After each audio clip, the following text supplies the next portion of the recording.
Hi everyone, welcome back to my channel. కథ పేరు అగ్ని పరీక్ష, ఎపిసోడ్ 17.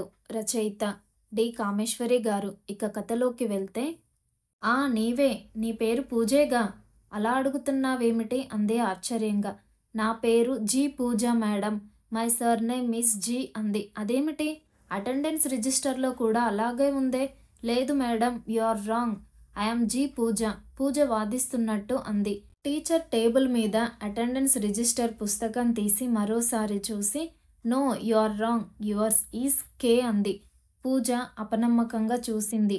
లేదు మేడం, వైజాగ్ టింఫనీ స్కూల్లో చదివినప్పుడు నా సర్ నేమ్ ఈజ్ జీ అనే ఉండేది. ఇప్పుడు ఎలా మారింది?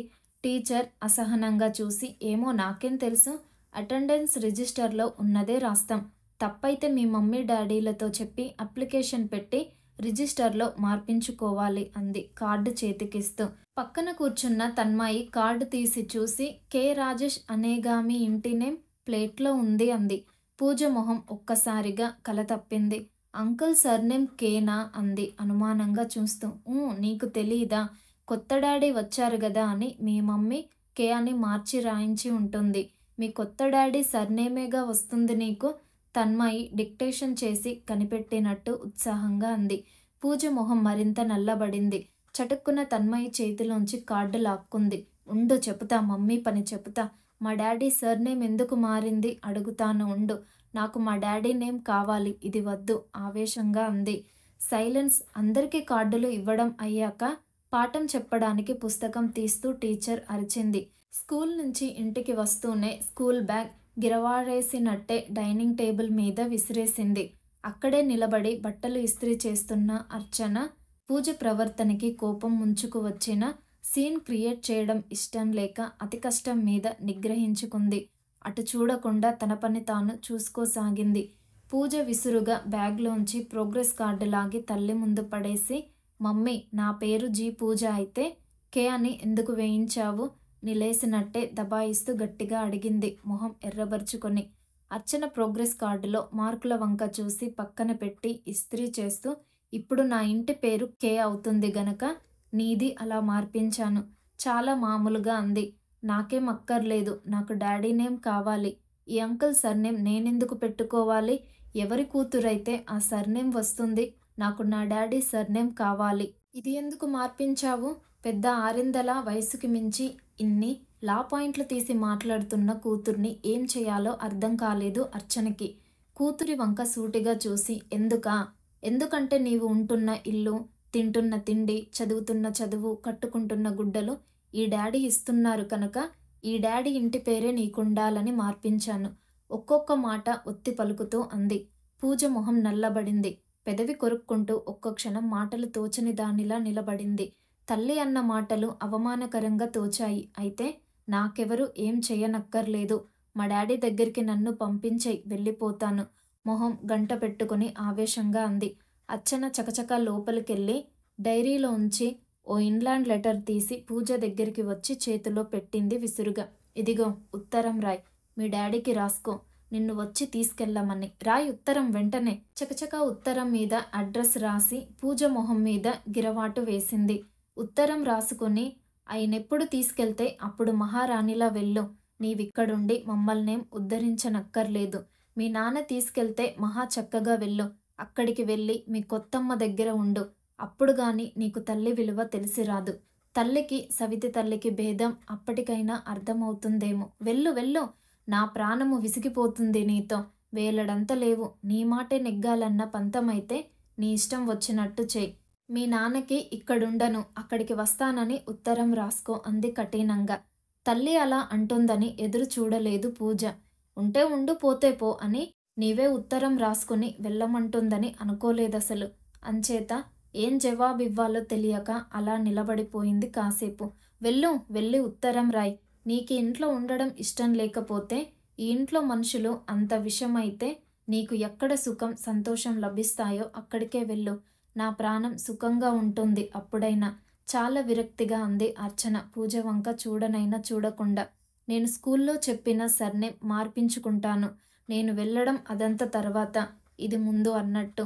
ఇలా అంటే తల్లి కోపం ఎక్కువవుతుందని తెలిసి కావాలనే కసిగా మొండిగా అంది.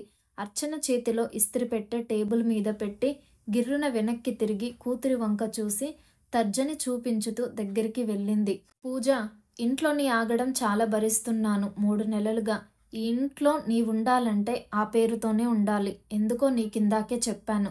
కన్న తండ్రి కాకపోయినా అంతకంటే ఎక్కువగా నిన్ను ఆదరించి అభిమానించి నీ గురించి ఖర్చు పెడుతున్న రాజేష్ ఇంటి పేరే నీది అవ్వాలి. ఓ రాక్షసి, మనిద్దరి పేరు అర్చన పూజ అని తన కొడుక్కి అర్పితని పెట్టుకోవాలని ఉన్నా కూడా తనకి జోడిగా ఉంటుందని అర్చన, పూజ, అభిషేక్ కలుస్తాయని పేరు పెట్టాడు. నీవు తన కూతురువని, ఒక అమ్మాయి ఉంది, ఒక అబ్బాయి ఉన్నారు చాలు అని అనగలిగిన ఉత్తముడు నీకు తండ్రి అయినందుకు జన్మంత కృతజ్ఞత చూపినా సరిపోదే. అలాంటిది అతన్ని తండ్రిగా అంగీకరించవు. పట్టుమని 8 ఏళ్ళు లేని నీకు ఒక ఇష్టాలు నిన్ను కూతుర్ని కూడా కనికరం లేకుండా వీధిలోకి గెంటిన ఆ తండ్రి నీకు ఎక్కువయ్యాడా? పో, అక్కడికి పో. లేదంటే ఇంట్లో చచ్చినట్టు పడి ఉండు మాట్లాడకుండా. నీ ఇష్టాలు ఇక్కడ చెల్లవు. అతని తిండి తింటూ అతనింట్లో ఉండి అతను పనికిరాడా? ఈసారి నోరెత్తావో నాలుక తెగ్గొస్తా. చిన్నపిల్లవని ఊరుకుంటున్న కొద్దీ మరి మితిమీరిపోతున్నావు. ఏం చూసే నీకి మిడిసిపాటు? అర్చన పూనకం వచ్చిన దానిలా ఆవేశపడిపోయి పూజ జుట్టు పట్టి గుంజుతూ అరిచింది. పూజ పెద్ద కళ్ళని మరింత పెద్దవి చేసి తల్లిని మింగేస్తున్నట్టు చూస్తూ తల్లి చేతిలోంచి జుట్టు లాక్కొని గింజుకుంది. స్కూల్ నుంచి వచ్చి ఆడుకోవడానికి పూజని పిలవడానికి లోనికి రాబోతున్న తన్మయి అర్చన కేకలు, అర్చన పూజ జుట్టు పట్టుకుని గుంజడం చూసి ఒక్క క్షణం బక్క చిక్కిపోయి తర్వాత చటుక్కున పరిగెత్తి వెళ్ళి తల్లికి చెప్పింది. సునీత గబగబా వచ్చింది. అర్చన పూజ జుట్టు వదలకుండా ఈ చెంప మీద ఆ చెంప మీద దెబ్బలు వేస్తూ, ఏం చెప్పు, ఈ రోజు నుంచి చచ్చినట్టు పడి ఉంటావా? ఇంకా కొట్టమంటావా? ఒళ్ళు మరిచిన ఆవేశం ముంచెత్తగా అరిచింది అర్చన. నన్ను కొడతావా? పూజ ఆవేశంతో అరిచింది. నన్ను కొడతావా? వదులు! అరుస్తూ గింజుకుంది. కొడతానా చంపుతానా? ఎదురు జవాబిచ్చావంటే నా చేతిలో ఇవ్వాళ్ళ చస్తావు, జాగ్రత్త! మళ్ళీ అరిచింది అర్చన. సునీత పరుగు పరుగున వచ్చి అర్చనని పూజని విడిపించింది. అర్చన, ఏమిటిది? మతిగాని పోయిందా నీకు? ఏమిటిది చిన్నపిల్లతో నీవు సరిగ్గా? మందలిస్తూ పూజ జుట్టు వదిలించింది. అది చిన్నపిల్ల, అది రాక్షసి, దయ్యం. అది పిల్ల కాదు, నా ప్రాణానికి దాపురించిన రాక్షసి, ఎగిసిపడుతున్న గుండెలతో అంది. పూజ తల్లి వంక ఏహ్యంగా కసిగా చూసి ఎర్రబడ్డ మొహంతో కళ్ళల్లో నీరు తిరుగుతుండగా ఐ హేట్ యు అంటూ అరిచి గదిలోకి పరిగెత్తి తలుపులు మూసుకొని పక్క మీద వాలి ఏడవడం ఆరంభించింది. అర్చన, ఏమైంది నీకు ఈరోజు? అర్చన కోపాన్ని, అవతారాన్ని వింతగా చూస్తూ అంది. ఏమవడం ఏమిటి సునీత? ఎంత ఓర్చుకున్నా, ఎంత ఇగ్నోర్ చేయాలన్నా అది అలా ఉండనీయదు. దాని ఇంటి పేరు ఎందుకు మార్పించానని నన్ను వచ్చి నిలేస్తుంది. 8 ఏళ్ళు లేని పిల్ల నా మొహం మీదే నా ఇంటి పేరు ఇది కాదు, ఇతను నా తండ్రి కాడు, నా తండ్రి పేరే నాకు కావాలి అంటుంటే నేనే కాదు నీవు విని సహించగలవా? సునీత నిట్టూర్చింది. అవుననుకో, కానీ ఇలా టెంపర్ లూజ్ చేసుకుని నీవు చేయగలిగింది ఏముంది? చూసావుగా ఎలా అంది ఐ హేట్ యు అంటూ. ఇంకా నన్ను హేట్ చేస్తుంది. ఇలా అయితే గొంతు తగ్గించి నెమ్మదిగా అంది సునీత. చెయ్యని, ఇప్పుడు మహా కన్నతల్లి నన్న గౌరవం, ప్రేమ ఏడ్చిందా దానికి? నా వల్ల కాదు దాని మాటలు వింటూ సహించడం. సునీత, దాన్ని ఏ హాస్టల్లోనో పడేయడం తప్ప ఇంకో దారి కనపడడం లేదు నాకు. ఇంట్లో ఇలా ఎన్నాళ్ళు? హాస్టల్లో పడేస్తే ప్రాబ్లం సాల్వ్ అయిపోతుందా? కావాలనే తనని పడేశారని ఇంకా కోపం పెంచుకొని నీ మొహం కూడా చూడడానికి ఇష్టపడదు. అయినా నీవు పడేయాలన్నా ఈ స్కూల్కి హాస్టల్ ఫెసిలిటీ లేదు. స్కూల్ మార్చాలి, అదో పెద్ద కష్టం. సంవత్సరం మధ్యలో ఏ స్కూల్లో సీటు దొరుకుతుంది నీకు? ఈ ఏడాది ఎలాగో అవని, నెక్స్ట్ ఇయర్ డబ్బైతే అయింది, అది వేరే ఉంటేనే కానీ కాస్త దారికి రాదు సునీత. మా మొహాలు కనిపించకపోతేనే అది కాస్త తిన్నగా ఉంటుంది. సరేలే, ఆ విషయం ఆలోచించడానికి ఇంకా టైం ఉంది. ఈలోగా నువ్వన్నింటికీ టెంపర్ లూజ్ చేసుకోకు. స్నేహితురాళ్ళిద్దరూ ఆ విషయమే కాసేపు మాట్లాడుకున్నారు. ఆ రాత్రి పూజ గది తలుపు తీయలేదు, భోజనానికి రాలేదు. రాజేష్ ఇంటికి వచ్చేసరికి ఇంటి వాతావరణం గాంభీరంగా ఉంది. పూజ గదిలో పడుకోవడం, అర్చన గంభీరమైన మొహం చూసి ఏం జరిగింది మళ్ళీ అన్నాడు. చెబితే అతని మనసు నొచ్చుకుంటుందని ఏం లేదు అంది ముభావంగా. రాజేష్ ఇంకా రెట్టించలేదు. భోజనాల దగ్గర పూజని పిలువు అన్నాడు. పూజ సీట్ ఖాళీగా ఉండడంతో నేను పిలవను అంది అర్చన పంతంగా. కావలిస్తే అదే వచ్చి తింటుంది. అబ్బబ్బా! ఏమిటి న్యూసెన్స్ చిన్న పిల్లల్లా మీ ఇద్దరి పోట్లాట? ఏమిటి ఈ పిల్లతో సరిగ్గా నీవు? ఈ కోపాలు, అలకలు ఏమిటిదంతా? చిరాగ్గా అన్నాడు. అర్చన మాట్లాడకుండా ఊరుకుంది. పూజ, అన్నానికి రా! టేబుల్ దగ్గర్నుంచే పిలిచాడు రాజేష్ గట్టిగా. పూజ రాలేదు. అతను కాస్త విరుసుగా వెళ్ళి తలుపు తడుతూ వస్తున్నావా అన్నానికి అని కాస్త గట్టిగా పిలిచాడు. అప్పటికీ రాలేదు. రాజేష్ అర్చన వంక కోపంగా చూశాడు. ఏమైందివ్వాళ్ళ? మళ్ళీ ఏం జరిగింది? రెట్టించి అడిగాడు. అర్చన నెమ్మదిగా జరిగిందంతా చెప్పింది. రాజేష్ మొహం వాడిపోయింది. కానీ అది పైకి కనబడనీయకుండా let her do what she wants. బలవంతంగా నా ఇంటి పేరు పెట్టడం ఎందుకు? మనసులోంచి ఉండాలి గాని అభిమానం. ఇంటి పేరు రుద్దినంత మాత్రాన వస్తుందా? మీ ఇద్దరు ఇలా ప్రతి చిన్న దానికి దెబ్బలాడుకొని ఇంట్లో శాంతి లేకుండా చెయ్యకండి ప్లీజ్ అసహనంగా అన్నాడు. అతనికి విసుగు, కోపం అర్థమై అర్చన మొహం చిన్నబోయింది. ఇది చిన్న విషయమా? ఊరుకోవాలా నేను? మీ ఇంట్లో ఉండి మీరక్కర్లేదు, మీ పేరు పనికి రాదని తెగేసి అది నా మొహం మీదే అంటుంటే అది చిన్న విషయమా? అర్చన రెట్టించింది. చిన్న విషయమో పెద్ద విషయమో ఆ చిన్న విషయాన్నే నీవామెకి చెప్పి ఒప్పించలేనప్పుడు గొడవపడి ఏం లాభం అని అడుగుతున్నాను. నీవేం చెయ్యగలిగావిప్పుడు? అలా అని ఎలా సహించి ఊరుకొమ్మంటారు? నేనేం మనిషిని కాదా? నాకు కోపం తాపం ఉండదా? సరే మీ ఇష్టం.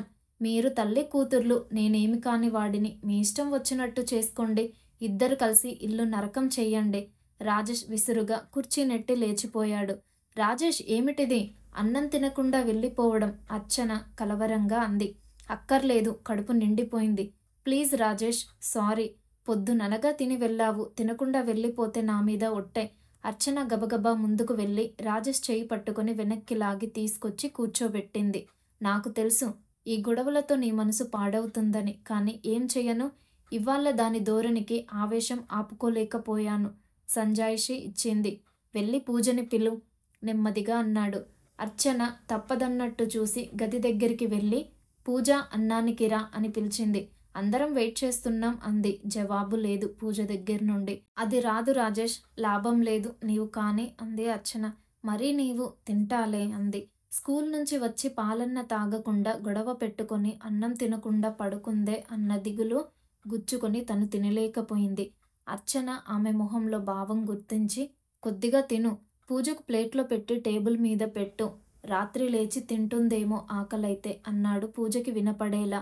గదిలో ఇద్దరి మాటలు వింటున్న పూజ రాజేష్ తినకపోతే వెళ్ళి బ్రతిమిలాడింది.